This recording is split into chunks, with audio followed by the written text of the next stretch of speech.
आखिर जिसका डर था वो हो गया। जी हाँ दोस्तों, ये जो तस्वीर आप देख रहे हैं अपनी स्क्रीन पे, ये एक हिंदुस्तान का बेटा था जिसके परिवार ने कुछ सुनहरे भविष्य की कल्पना की थी। इस बेटे को उन्होंने विदेश भेजा था कुछ पढ़कर बन जाने की। जी हाँ, ये तस्वीर है उस बेटे की जिसकी आज जान चली गई यूक्रेन में। जी हाँ, जैसा कि आप जानते हैं कि रूस ने यूक्रेन पे इस वक्त आधिपत्य जमाने के लिए हमला किया हुआ है। हालांकि ये बहुत दिनों से चल रहा था, लेकिन इतना भयावह हो जाएगा इसकी किसी ने कल्पना नहीं की थी। ये बेटा, जिसका नाम नवीन शेखरप्पा है, ये बेंगलोर का रहने वाला, कर्नाटका स्टेट। ये बच्चा वहाँ पर एक शहर है यूक्रेन में, खार्किव। उस खार्किव में एक मेडिकल कॉलेज है। उसी मेडिकल कॉलेज में 4th ईयर का स्टूडेंट था। ये अपने आवास से निकलकर एक स्टोर पर कुछ खाने की चीज़ें लेने गया था। उसी बीच भारी बमबारी, शेलिंग हुई और उसमें इसकी मृत्यु हो गई। इसकी मृत्यु का कौन जिम्मेदार है, ये कहना अभी बहुत जल्दबाजी होगी, लेकिन जो प्रथम दृष्टा देखने में लगता है कि कहीं ना कहीं इसकी जिम्मेदारी रूस यूक्रेन की तो है ही है, लेकिन हमारी सरकार की भी है। क्योंकि ऐसा कहा जा रहा है कि ये जब यूक्रेन का मसला उठा तो ये करीब 25 जनवरी से ही वहाँ पर रह रहे करीब 20,000 भारतीय छात्रों ने एम्बेसी से संपर्क करना शुरू कर दिया था और वहाँ से निकालने की बात करने लगे थे। एप्लीकेशंस भी लिखे गए थे। लेकिन भारत में इस वक्त इलेक्शन चल रहे हैं और भारत की सरकार शायद इलेक्शन को तरजीह दे गई, उस तरफ ध्यान नहीं दिया। जब ध्यान दिया तब तक बहुत देर हो चुकी थी। और जैसा कि छात्रों की जान को खतरा था, लोग कह रहे थे, सब ईश्वर से प्रार्थना कर रहे थे, लेकिन आखिरकार आज एक जान चली गई। दोस्तों, ये बहुत दुखद घटना हुई है जिससे आज पूरे देश में लोग शोकाकुल हैं। लेकिन यहाँ बात जो समझने वाली है, मैं वो करने जा रहा हूँ। आखिर भारतीय छात्रों को अभी तक भारत की सरकार वहाँ से बाहर क्यों नहीं निकाल पाई? ऐसी कौन सी मजबूरियाँ थी? इतना देर क्यों किया? ये सवाल हर हिंदुस्तानी को इस देश की सरकार से पूछना होगा। जी हाँ, ऐसे हालात जो आज बने हैं, ऐसे हालात बहुत हो चुके हैं बहुत सी सरकारों के दरमियान। लेकिन जिस तरीके से इस बार लापरवाही की गई और इंसानों की कीमत को नहीं आंका गया, वो बहुत शर्मनाक है। मैं आपको याद दिलाता हूँ 1990 में आपको याद होगा एक देश था इराक, जिसने अपने पड़ोसी मुल्क कुवैत पर हमला कर दिया था। बहुत ज़ोरदार जंग छिड़ गई थी और इसी बीच नाटो, अमेरिका ने भी इराक के खिलाफ युद्ध छेड़ दिया था। और उस वक्त भी बहुत से भारतीय वहाँ पर रह रहे थे, इराक और कुवैत में। और ऐसा कहा जाता है करीब 1.5 लाख भारतीयों को कुवैत और इराक से उस वक्त की तत्कालीन सरकार, जबकि प्रधानमंत्री वीपी सिंह थे और विदेश मंत्री इंद्र कुमार गुजराल थे, उन्होंने लगभग 60 दिनों में करीब 500 हवाई यात्राओं के द्वारा करीब 1.5 लाख लोगों को हिंदुस्तान सेफ लेकर आए थे। ये वही सरकार है जिस पर हमेशा भाजपा के लोगों ने यही कहा कि पिछले 70 सालों में कुछ नहीं हुआ।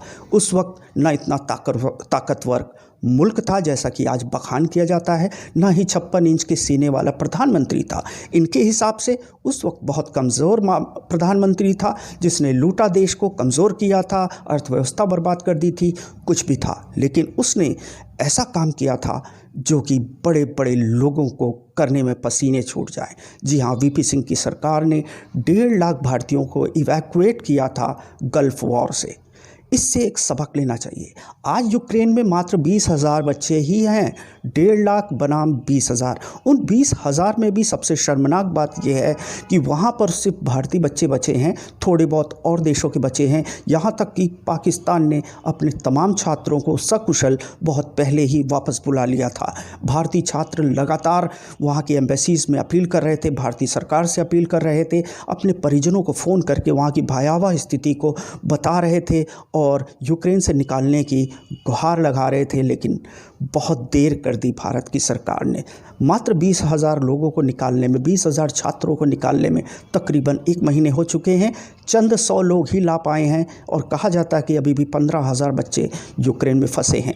जो वीडियोज़ आ रहे हैं, जो सूचनाएं आ रही हैं, वो कहीं ना कहीं दिल को दहला दे रही हैं कि आखिर उन बच्चों को की ज़िंदगी कैसे कट रही होगी, भूखे प्यासे, खुली छत, सैकड़ों किलोमीटर दूर किस तरह रह रहे हैं यहाँ। उनके अभिभावकों के दिल पे क्या बीत रही होगी, कुछ नहीं कहा जा सकता।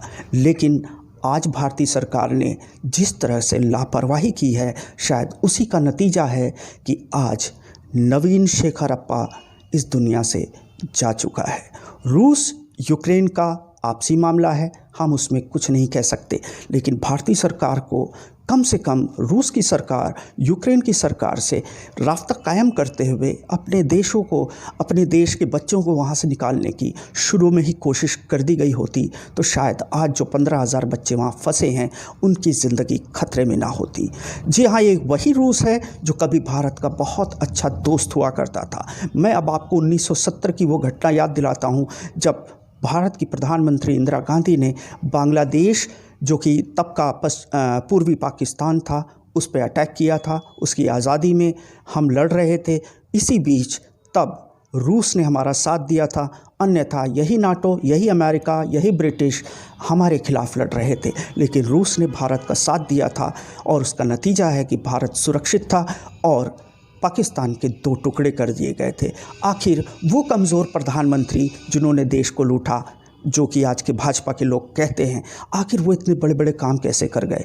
वहीं पर अपने आप को बहुत बड़ा प्रधानमंत्री, बहुत मजबूत सरकार की दुहाई देने वाले, 56 इंच सीने की दुहाई देने वाले भारत के प्रधानमंत्री आज अपने छात्रों की जान नहीं बचा पाए। हमारे बच्चे भूखे प्यासे वहाँ पड़े हुए हैं।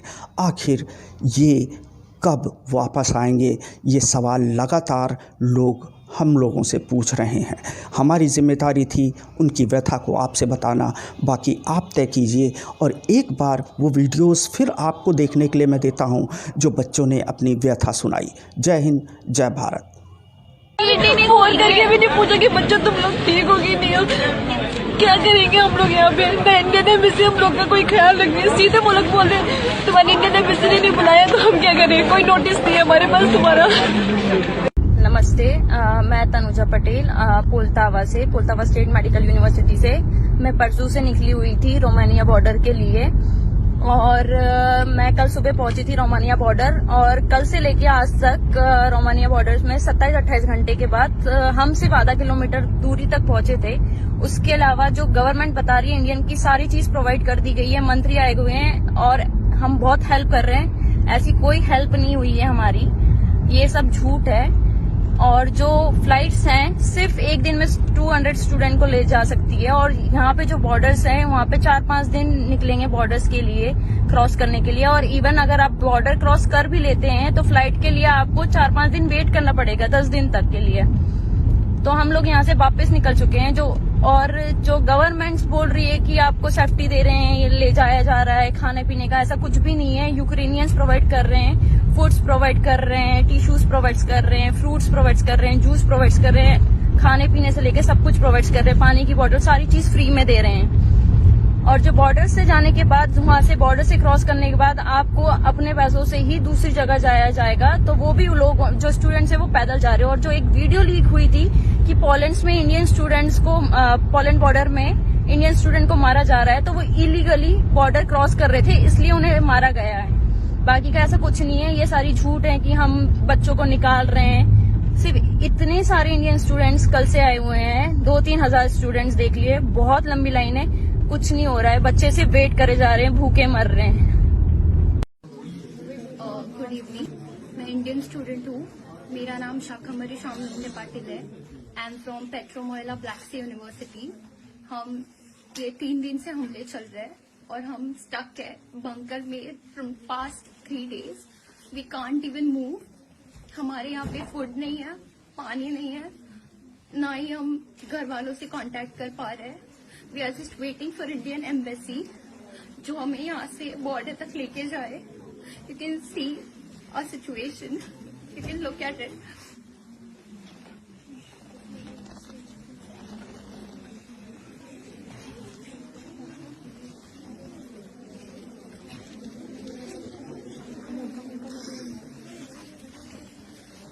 अपना नाम नेम से हेलो, मेरा नाम गरिमा मिश्रा है। मैं यूपी लखनऊ से हूँ। हम कीव में स्टक हो चुके हैं, पूरी चारों तरफ से घिर चुके हैं। ठीक है, यहाँ पे हमें कोई हेल्प नहीं दे रहा है और मुझे नहीं लगता कि यहाँ पे किसी को कोई हेल्प, जो भी हमें हेल्प होनी है वो मिलने वाली नहीं है। हमने ये कुछ वीडियोस देखी हैं, जब अभी थोड़ी देर पहले हम एमबीसी को कॉल्स कर रहे हैं, एमबीसी हमारी कॉल्स नहीं उठा रही है।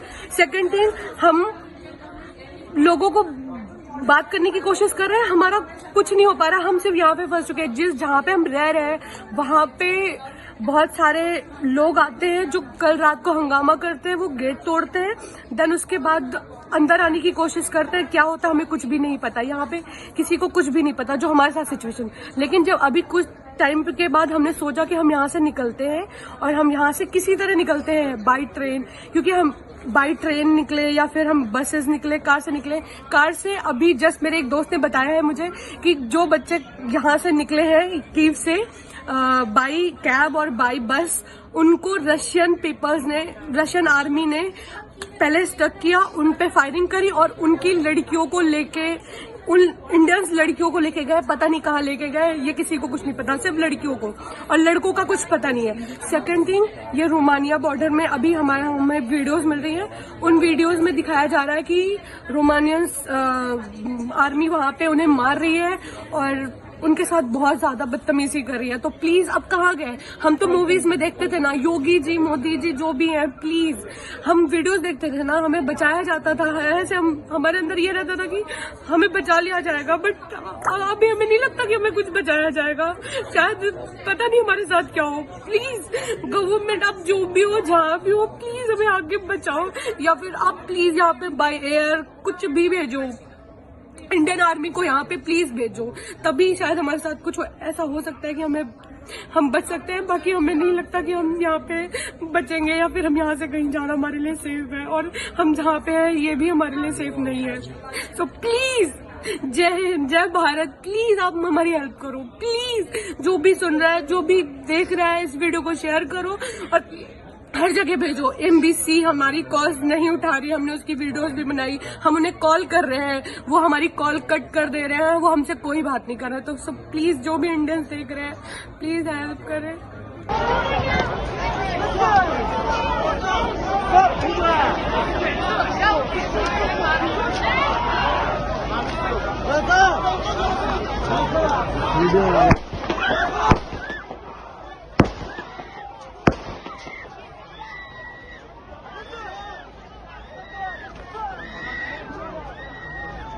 देख यार कैसे मार रहे लड़कियों को।